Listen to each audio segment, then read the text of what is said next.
Assalamualaikum warahmatullahi wabarakatuh. Di sini saya Aski Islandrian akan mempresentasikan materi dari kelompok 4, yaitu laporan keuangan bank. Sebelum itu saya akan memperkenalkan nama-nama kelompok yang akan mempresentasikan PPT ini. Yang pertama saya sendiri, Aski Islandrian.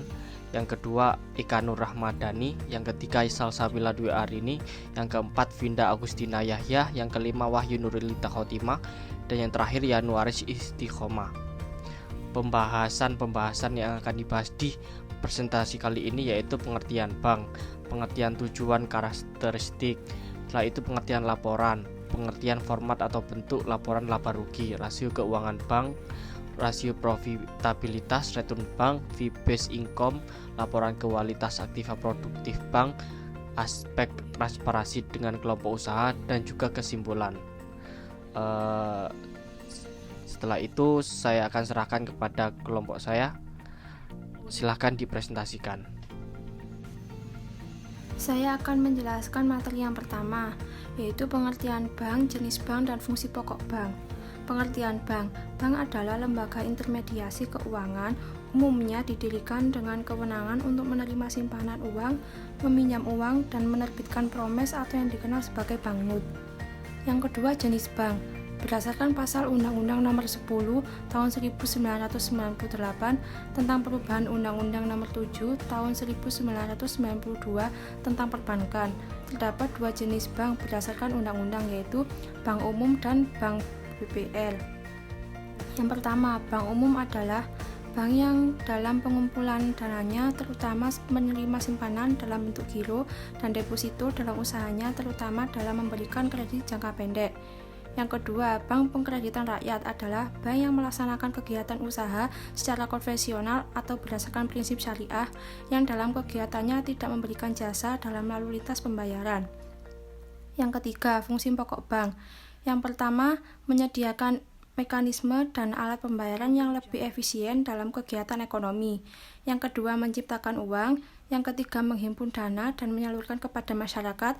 Yang keempat, menawarkan jasa-jasa keuangan lainnya. Yang kelima, menyediakan fasilitas untuk perdagangan internasional. Dan yang keenam, menyediakan pelayanan penyimpanan untuk barang-barang berharga. Materi yang kedua yaitu pengertian, tujuan, karakteristik kualitatif, dan jenis laporan keuangan. Pengertian laporan keuangan. Menurut Munawir, laporan keuangan adalah hasil dari proses akuntansi yang dapat digunakan sebagai alat untuk berkomunikasi antara data keuangan atau aktivitas suatu perusahaan dengan pihak-pihak yang berkepentingan dengan data atau aktivitas perusahaan tersebut. Yang kedua, tujuan laporan keuangan. Yang pertama, menyediakan informasi yang menyangkut posisi keuangan, kinerja, serta perubahan posisi keuangan suatu perusahaan. Yang kedua, disusun untuk tujuan ini memenuhi kebutuhan bersama sebagian besar pemakai. Yang selanjutnya yaitu karakteristik kualitatif laporan keuangan. Yang pertama, dapat dipahami. Kualitas penting informasi yang ditampung dalam laporan keuangan adalah kemudahannya untuk segera dapat dipahami oleh pemakai. Yang kedua, relevan agar bermanfaat. Informasi harus. Yang terakhir yaitu jenis laporan keuangan. Yang pertama, neraca. Bank menyajikan aktiva dan kewajiban dalam neraca berdasarkan karakteristiknya. Yang ketiga, laporan arus kas. Laporan arus kas harus disusun berdasarkan kas selama periode laporan. Kas dan setara kas terdiri atas kas, giro. Poin yang selanjutnya yaitu pengertian laporan dan pos-pos neraca. Yang pertama, pengertian laporan neraca. Laporan neraca adalah laporan keuangan utama yang diterbitkan pada akhir periode akuntansi, yaitu pertanggal 31 Desember. Tanggal tersebut adalah syarat minimal dan sifatnya formal berdasarkan suatu kewajiban perusahaan melaporkan transaksi keuangan, bukan berdasarkan kebutuhan. Yang kedua yaitu ada pos-pos neraca. Unsur-unsur yang berkaitan secara langsung dengan pengukuran posisi keuangan adalah yang pertama ada aktiva, yaitu bentuk dari penanaman modal perusahaan. Bentuknya dapat berupa harta kekayaan atau hak atas kekayaan atau jasa yang dimiliki oleh perusahaan yang bersangkutan. Harta kekayaan tersebut harus dinyatakan dengan jelas, diukur dalam satuan uang, dan diurutkan berdasarkan lamanya waktu atau kecepatannya berubah kembali menjadi uang kas. Yang kedua ada utang. Utang menunjukkan sumber modal yang berasal dari kreditur. Dalam jangka waktu tertentu, pihak perusahaan wajib membayar kembali atau wajib memenuhi tagihan yang berasal dari pihak luar tersebut. Pemenuhan kewajiban ini dapat berupa pembayaran uang, penyerahan barang atau jasa kepada pihak yang telah memberikan pinjaman kepada perusahaan.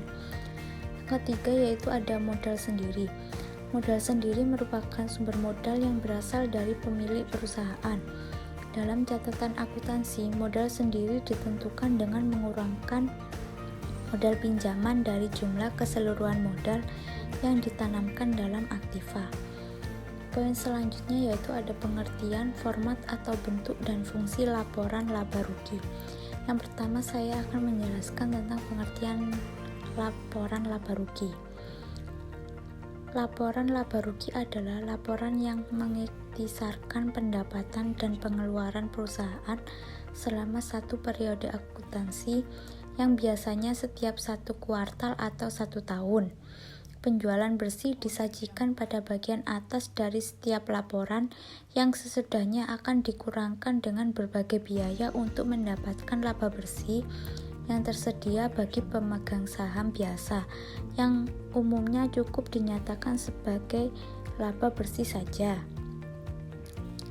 Laporan laba rugi mempunyai dua unsur. Yang pertama yaitu penghasilan, yaitu kenaikan manfaat ekonomi selama suatu periode akuntansi dalam bentuk pemasukan atau penambahan aktiva atau penurunan kewajiban yang mengakibatkan kenaikan ekuitas yang tidak berasal kontribusi penanaman modal.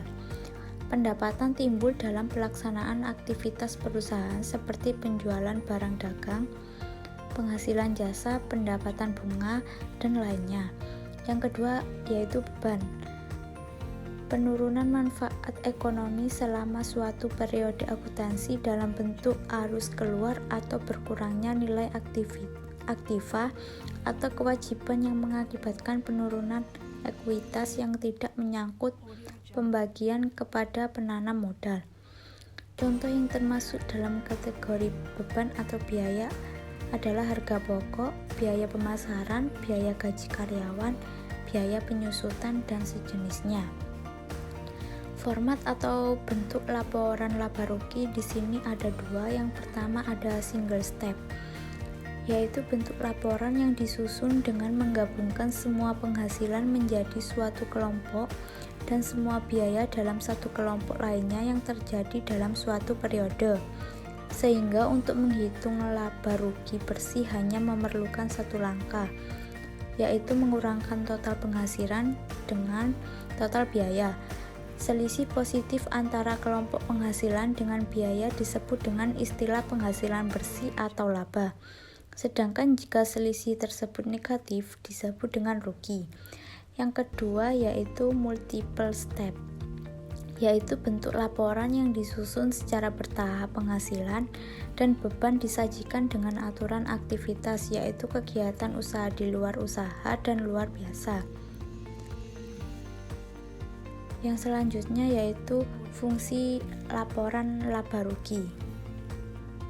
Berdasarkan Undang-Undang Nomor 7 Tahun 1992 tentang Perbankan Pasal 34, setiap bank diwajibkan menyampaikan laporan keuangan berupa neraca dan perhitungan laba rugi berdasarkan waktu dan bentuk yang ditetapkan oleh Bank Indonesia.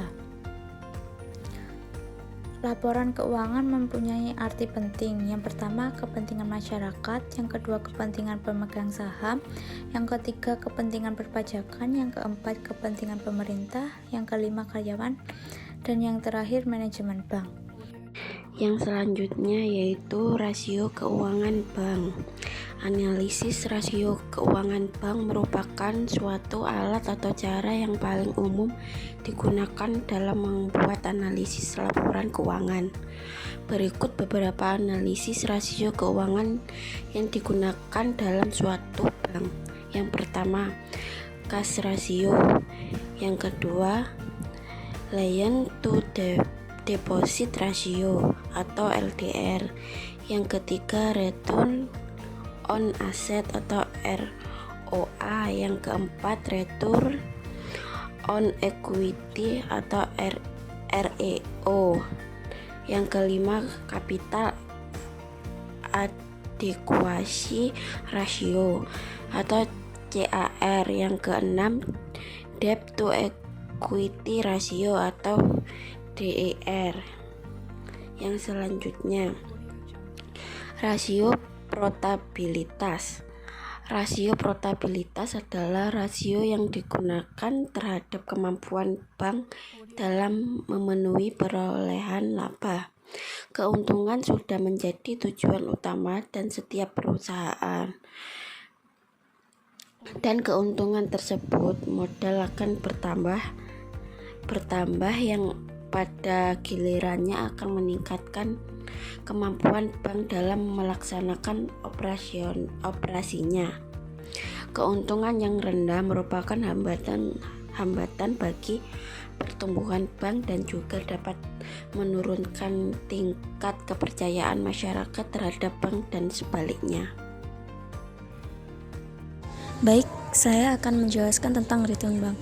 Jenis pendapatan yang diperoleh bank atas produk dan jasa yang diberikan kepada masyarakat dapat dibagi menjadi dua golongan, yaitu sebagai berikut menurut Kazimir 2002. Yang pertama, pendapatan bunga atau interest income. 2. Pendapatan non-bunga atau fee-based income. Adapun pendapatan yang diperoleh dari jasa-jasa bank antara lain: yang pertama, biaya administrasi; yang kedua, biaya kirim; yang ketiga, biaya tagih; yang keempat, biaya provisi dan komisi; yang kelima, biaya iuran; yang keenam, biaya sewa. Fee-based income. Fee-based income adalah pendapatan berupa komisi atau fee dari suatu kegiatan dengan mengandalkan pelayanan atau jasa. Sumber utama untuk memperoleh fee antara lain berasal dari aktivitas jasa perbankan seperti aktivitas dalam dan luar negeri. Saya akan menjelaskan tentang materi berikutnya, yaitu laporan kualitas aktiva produktif bank. Aktiva diartikan sebagai jasa yang akan datang dalam bentuk uang atau jasa mendatang yang dapat ditukarkan menjadi uang, kecuali jasa-jasa yang timbul dari kontrak yang belum dijalankan kedua belah pihak secara sebanding, yang di dalamnya tergantung kepentingan yang bermanfaat yang dijamin menurut hukum atau keadilan bagi orang atau sekelompok orang tertentu. Materi berikutnya, aspek transparansi dengan kelompok usaha. Sebagai tujuan diadakan transparansi laporan keuangan bank, maka suatu bank wajib memberikan informasi yang terkait dengan kegiatan pada kelompok usaha yang meliputi a. Struktur kelompok pemilik usaha bank. Dengan adanya struktur kelompok usaha bank akan diberikan susunan pemilik terakhir atau ultimate shareholder, struktur kepengurusan pemegang saham yang juga bertanggung jawab dengan pemegang saham lain atau shareholders acting in concert. B. Transaksi dengan pihak memiliki hubungan istimewa. Adapun beberapa transaksi yang dimiliki oleh pihak hubungan istimewa, yaitu: yang pertama, informasi transaksi dengan pihak-pihak yang mempunyai hubungan istimewa disajikan baik yang dilakukan bank maupun yang dilakukan oleh setiap perusahaan atau badan hukum di dalam kelompok usaha bank yang bergerak di bidang keuangan. Yang kedua, pihak-pihak yang mempunyai hubungan istimewa adalah pihak-pihak sebagaimana diatur dalam pernyataan standar akuntansi keuangan atau PSAK yang berlaku. Terima kasih teman-teman sudah mempresentasikan laporan materi hari ini. Setelah itu saya akan membacakan kesimpulan dari materi ini. Laporan keuangan adalah ringkasan dari suatu proses pencatatan yang merupakan ringkasan dari transaksi keuangan yang terjadi selama tahun buku yang bersangkutan. Laporan keuangan disusun sebagai bentuk pertanggungjawaban manajemen terhadap pihak-pihak yang berkepentingan dengan kinerja yang dicapai selama periode tertentu. Karakteristik laporan keuangan merupakan ciri khas yang membuat informasi dalam laporan keuangan berguna bagi pemakai. Kinerja bank secara eksplisit dipresentasikan oleh rasio-rasio. Rasio kinerja menggambarkan kinerja bank dari aspek permodalan. Rasio kinerja antara lain aktiva, produktif, non-performing loan, return on equity, return on asset, efisiensi ekonomis bank atau BOPO, likuiditas, dan kepatuhan pada regulasi. Terima kasih atas perhatiannya. Wassalamualaikum warahmatullahi wabarakatuh.